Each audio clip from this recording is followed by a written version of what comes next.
प्यारे बच्चों नमस्कार। मैं राकेश विश्वकर्मा उत्कृष्ट विद्यालय बौरिवन से आज हम पुनः एक कक्षा 12वीं के एक महत्वपूर्ण टॉपिक का अध्ययन करेंगे। कक्षा 12वीं की बोर्ड परीक्षा में सबसे ज्यादा ये क्वेश्चन पूछा जाता है कि सेल के आंतरिक प्रतिरोध से हम क्या समझते हैं, इसके लिए व्यंजक ज्ञात कीजिए। अथवा किसी सेल के आंतरिक प्रतिरोध, विभवांतर तथा विद्युत वाहक बल में भी क्या संबंध ज्ञात कीजिए। यह जो क्वेश्चन है अनेकों बार परीक्षा में पूछा जा चुका है और इसके आने के चांसेस भी सबसे ज्यादा रहते हैं। तो हम इसे आसान तरीके से देखेंगे कि वास्तव में सेल का आंतरिक प्रतिरोध होता क्या है और इसका व्यंजक क्या होता है, या इसमें पूछा जाएगा कि small R equal to capital R e upon भी माइनस कितना 1। ये क्वेश्चन भी पूछा जाता है, ठीक है, अनेकों रूप में पूछा जाता है। तो चलिए अपन शुरुआत करते हैं और देखते हैं इसे आसान तरीके से कि वास्तव में सेल का आंतरिक प्रतिरोध है क्या और इसका व्यंजक क्या है। तो शुरुआत में अपन देखें प्रतिरोध। इसके पहले की क्लासेस में हमने प्रतिरोध के बारे में देखा था कि प्रतिरोध वास्तव में होता क्या है। प्रतिरोध क्या है कि जब किसी चालक में विद्युत धारा प्रवाहित होती है, तो वह चालक धारा के मार्ग में रुकावट डालता है और चालक के द्वारा विद्युत धारा के मार्ग में डाले गए अवरोध को ही हम उस चालक का क्या बोलते हैं, प्रतिरोध कहते हैं।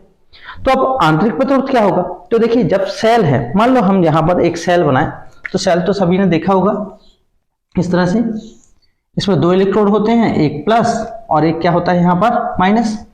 और आप देखे होंगे कि जब सेल के अंदर एक ग्रेफाइट की छड़ होती है इस तरह से, ठीक है, और अंदर इस प्रकार से विद्युत अपघट्य इसमें ऐसा भरा हुआ होता है। अब सेल के अंदर यदि विद्युत धारा प्रवाहित की जाए, सेल के अंदर यदि धारा देखी जाए तो सेल के अंदर धारा जाती है माइनस से प्लस, यानी ऋण ध्रुव से धन ध्रुव की ओर, और सेल के बाहर विद्युत धारा जो प्रवाहित होती है वो क्या होती है, धन से ऋण की ओर, इस प्रकार से।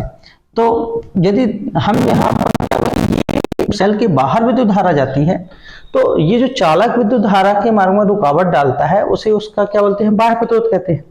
लेकिन जब सेल के अंदर विद्युत धारा प्रवाहित होती है तो दोनों इलेक्ट्रॉनों के बीच उपस्थित विद्युत अपघट्य ये क्या करता है, विद्युत धारा के मार्ग में रुकावट डालता है, यानी धारा आगे की ओर जा रही वो उसे क्या करता है, रोकता है। और विद्युत अपघट्य के द्वारा विद्युत धारा के मार्ग में डाले गए अवरोध को उस सेल का क्या बोलते हैं, आंतरिक प्रतिरोध कहते हैं। यानी हम परिभाषा क्या लिखेंगे कि जब सेल में विद्युत धारा प्रवाहित होती है, जब सेल के अंदर विद्युत धारा प्रवाहित होती है, विद्युत धारा प्रवाहित होती है, तो सेल के दोनों इलेक्ट्रोडों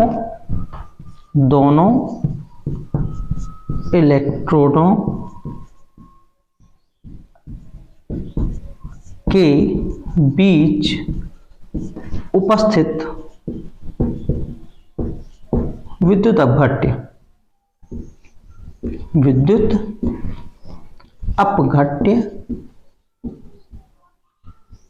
विद्युत धारा के मार्ग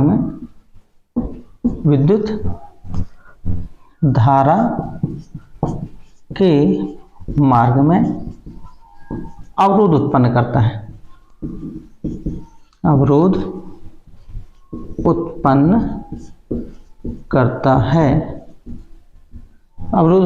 है, अतः विद्युत धारा के मार्ग में, अतः विद्युत अपघट्य के कारण, विद्युत अपघट्य के कारण धारा के मार्ग में डाले गए अवरोध को सेल का आंतरिक प्रतिरोध कहते हैं। इसे स्मॉल आर से प्रदर्शित करते हैं। किसे प्रदर्शित करते हैं, स्मॉल आर से। क्यों, क्योंकि कैपिटल आर जो है वो क्या है, बाह्य प्रतिरोध है। कैपिटल आर क्या है, बाह्य प्रतिरोध, और जो आंतरिक प्रतिरोध है उसे अपन किससे दर्शाते हैं, स्मॉल आर से। चलिए अब इसका व्यंजक देखते हैं कि व्यंजक क्या है। इसका व्यंजक या संबंध पूछा जाएगा तो संबंध, और यदि व्यंजक पूछा जाएगा तो व्यंजक। तो यहाँ पर हम यहाँ पर लिखते हैं इसका जो व्यंजक है, व्यंजक, इसके लिए अपन चित्र बनाते हैं। तो सबसे पहले क्या पता होना चाहिए, यहाँ पर हम देखते हैं कि एक सेल लेते हैं, ये हो गया सेल, माइनस ये हो गया प्लस, इसका विद्युत वाहक बल कितना है, कैपिटल ई। अब इसका जो आंतरिक प्रतिरोध होगा वो कितना होगा, स्मॉल आर, ये हो जाएगा इसका आंतरिक प्रतिरोध, अपन दर्शा सकते हैं स्मॉल आर से। फिर इसके सिरों के बीच अपन क्या लगा दिए, एक बाह्य प्रतिरोध लगाते हैं, यहां पर एक बाह्य प्रतिरोध, बाह्य प्रतिरोध को किससे दर्शाते हैं, कैपिटल आर से। तो यहां पर बाह्य प्रतिरोध हो जाएगा कैपिटल आर, दाब कुंजी कितनी हो जाएगी, के। और जैसे ही अपन बाह्य प्रतिरोध लगाते हैं तो परिपथ में क्या प्रवाहित होगी, धारा। परिपथ में क्या प्रवाहित होगी, धारा। धारा कैसे आएगी, सेल के अंदर माइनस से प्लस, तो ये इसका तीर का निशान यहां हो जाएगा। इसका टर्मिनल जो विभवांतर होगा वो कितना हो जाएगा, V, इस तरह से। तो इसका विभवांतर कितना है, V है। यही अपन भाषा के रूप में लिखेंगे, क्या लिखेंगे, माना किसी सेल का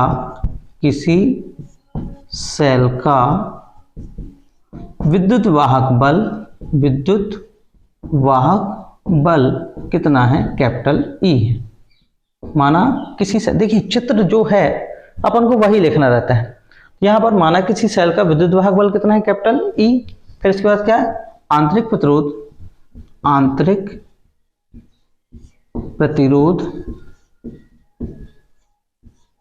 स्मॉल आर है, ठीक है। इसके सिरों के बीच क्या लगा दिए, बाह्य प्रतिरोध कैपिटल आर, इसके सिरों के मध्य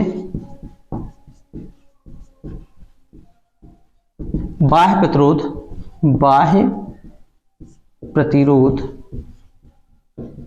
कैपिटल आर लगाने पर इसमें या परिपथ में आई विद्युत धारा प्रवाहित होने लगती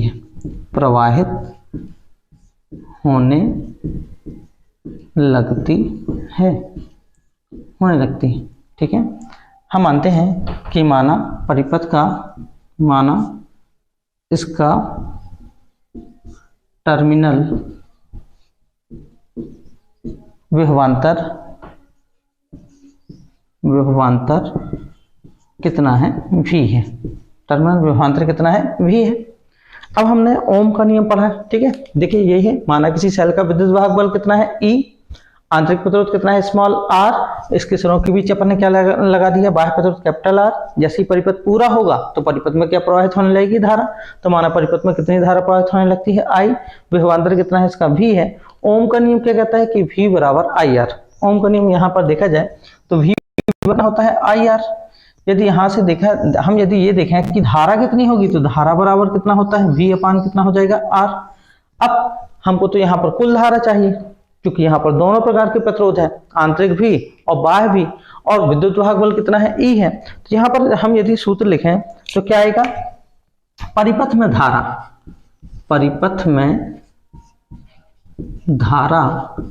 बराबर क्या होगा, कुल विद्युत वाहक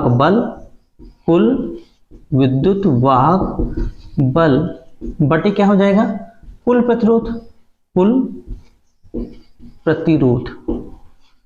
विद्युत वाहक बल बटे क्या हो जाएगा, कुल प्रतिरोध। अब धारा को किससे दर्शाते हैं यहाँ पर, I से। तो धारा हो गई यहाँ पर कितनी, I।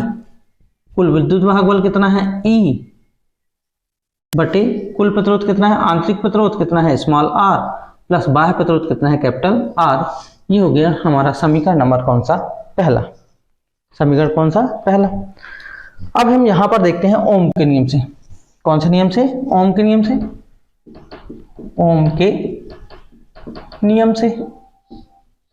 ओम का नियम क्या कहता है कि V बराबर कितना होता है, IR। V बराबर कितना, IR। तो I बराबर कितना हो जाएगा, आई बराबर आर इसके बटे में चला जाएगा, भी अपान कितना आर। ये हो गया हमारा समीकरण नंबर कौन सा, दूसरा।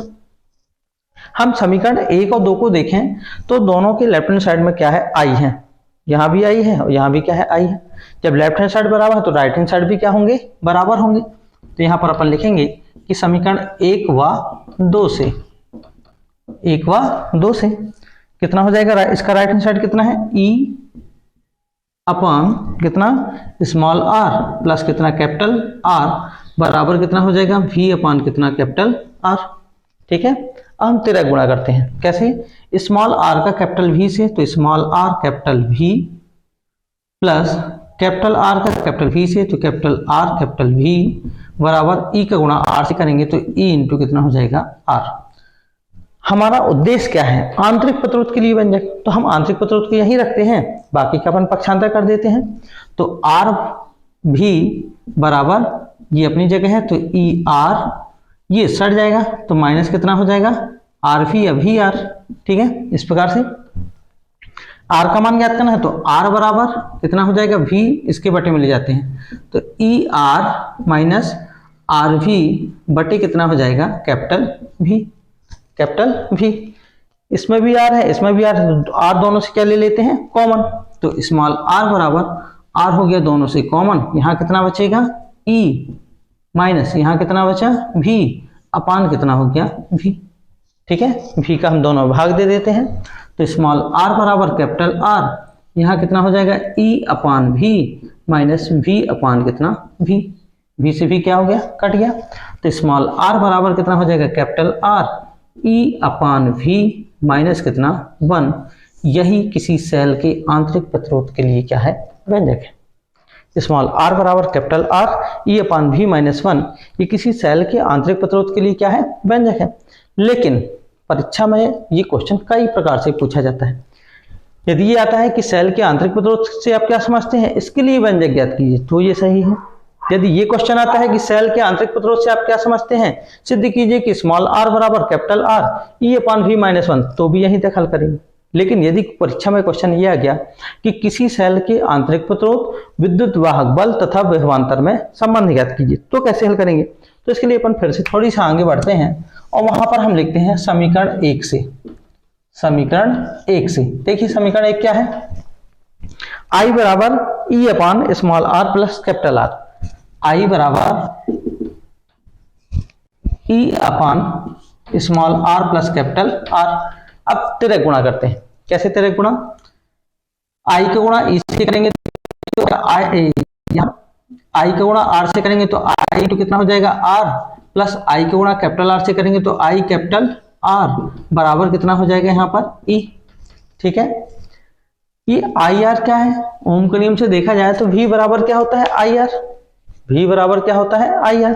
तो इसकी जगह हम क्या लिख सकते हैं, आई आर प्लस कितना हो जाएगा, कैपिटल वी बराबर कितना हो जाएगा ई। यदि हम वी का मान ज्ञात करें तो वी बराबर कितना हो जाएगा ई, ये आई आर इस साइड चला जाएगा तो माइनस कितना हो जाएगा, आई इंटू कितना हो जाएगा आर।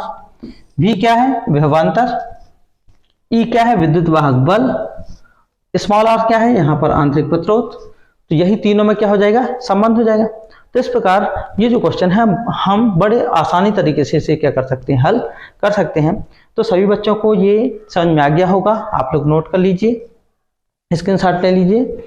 और इसके आगे फिर हम देखेंगे एक महत्वपूर्ण क्वेश्चन। तो सभी बच्चों को यदि ये समझ में आता हो तो प्लीज इस चैनल को लाइक कीजिए, सब्सक्राइब कीजिए, शेयर कीजिए तथा अन्य जो भी व्यंजक आपको पढ़ना रहा करे तो कमेंट बॉक्स पर उसे जरूर कमेंट्स किया कीजिए। धन्यवाद। जय हिंद, जय भारत।